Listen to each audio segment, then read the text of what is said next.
সারা বিশ্ব জুড়ে এই মুহূর্তে ছড়িয়ে পড়েছে তৃতীয় বিশ্বযুদ্ধের বিষবাষ্প।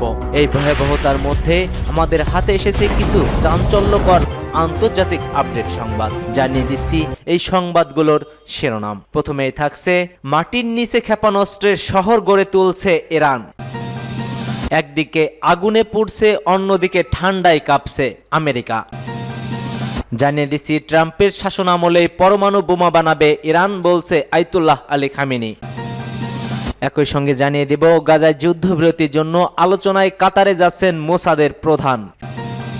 সর্বশেষ থাকছে, যুক্তরাষ্ট্রের আগুন আরো এলাকায় ছড়িয়ে পড়ার আশঙ্কা। এতক্ষণ শুনছিলেন সংবাদ শিরোনামগুলো, এবার বিস্তারিত। তবে তার আগে কে কোথা থেকে আমাদের ভিডিওটি দেখছেন ও শুনছেন জানিয়ে দিন কমেন্ট সেকশনে। একই সঙ্গে কমেন্ট করে জানিয়ে দিন আপনার মূল্যবান মতামতটি। আর ভিডিওটি যদি ভালো লাগে অবশ্যই একটি লাইক করবেন। পরবর্তী আপডেট পেতে চ্যানেলটিকে সাবস্ক্রাইব করার অনুরোধ রইল।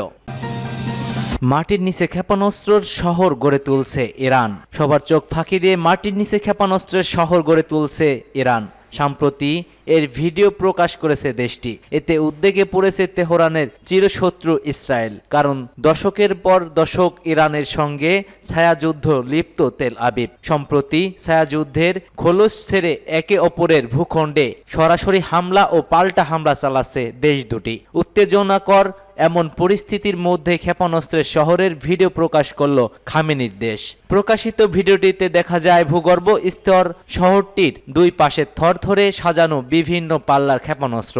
এর মাঝখানে সিনেমেটিক ওয়েতে সামরিক গাড়ি নিয়ে প্রবেশ করছেন ইসলামিক রেভলিউশনারি গার্ড কর আইআরজিসির কমান্ডার মেজর জেনারেল হুসেইন সালামি ও ব্রিগেডিয়ার জেনারেল আমির আলী হাজিজা দেহ।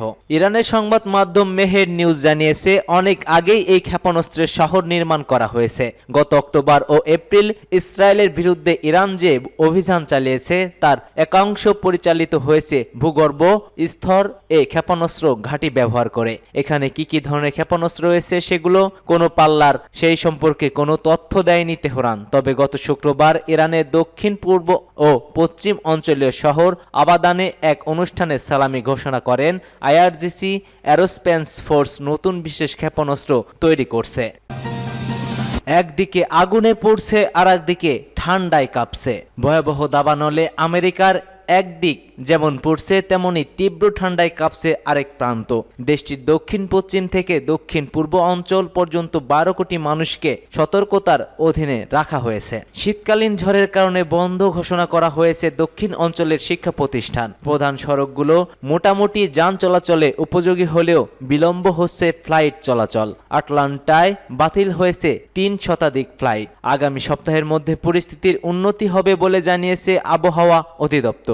এছাড়া বিদ্যুৎ ফির এসেছে বেশ কিছু এলাকায়। জনসাধারণের ভোগান্তি বাড়িয়েছে কয়েক গুণ তুষারপাত। অকলাহামার মধ্য অঞ্চল ও টেক্সাসের উত্তর অঞ্চলে 7 ইঞ্চি পরিমাণ তুষারপাতের রেকর্ড করা হয়েছে। ঝড়ের ক্ষয়ক্ষতি মোকাবেলায় ক্যারোলিনায় 100 জনের বেশি ন্যাশনাল গার্ড প্রস্তুতি রাখা হয়েছে।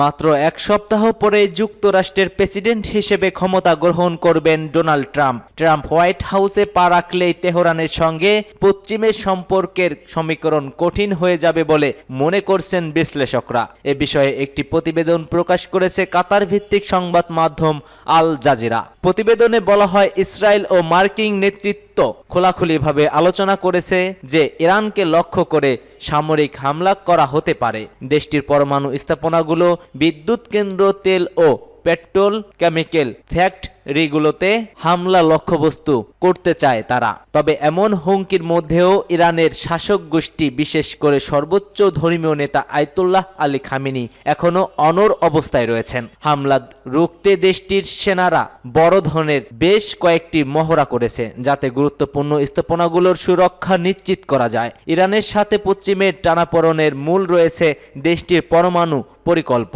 তেহরান বারবার বলছে তারা পরমাণু বোমা বানাতে চায় না। তবে বর্তমানে ইরানি শীর্ষ নেতারা নিরাপত্তা নিয়ে উদ্বেগ হয়ে পরমাণু অস্ত্র তৈরির চিন্তা ভাবনা করছে বলে দাবি বিশ্লেষকদের। তাদের মধ্যে কিছু মানুষ যুক্তরাষ্ট্রের সঙ্গে আলোচনা করতে চাইছে, আবার কিছু মানুষ মনে করছে তাদের পরমাণু অস্ত্র তৈরি করা উচিত, কারণ ইসরায়েল এবং তাদের আঞ্চলিক মিত্রদের বিরুদ্ধে প্রতিরোধ করার শক্তি কমে গেছে।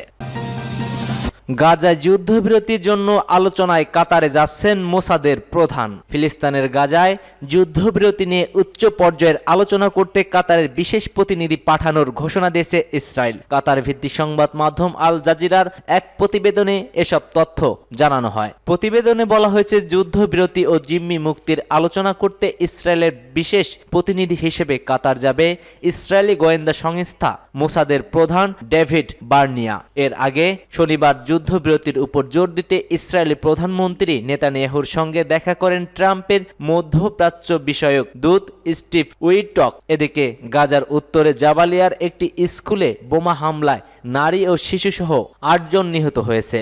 ইসরায়েলি প্রতিরক্ষা বাহিনী আইডিএফ দাবি করছে যে আশ্রয় কেন্দ্রে আড়ালে হামাসের কমান্ড অ্যান্ড কন্ট্রোল সেন্টার ছিল।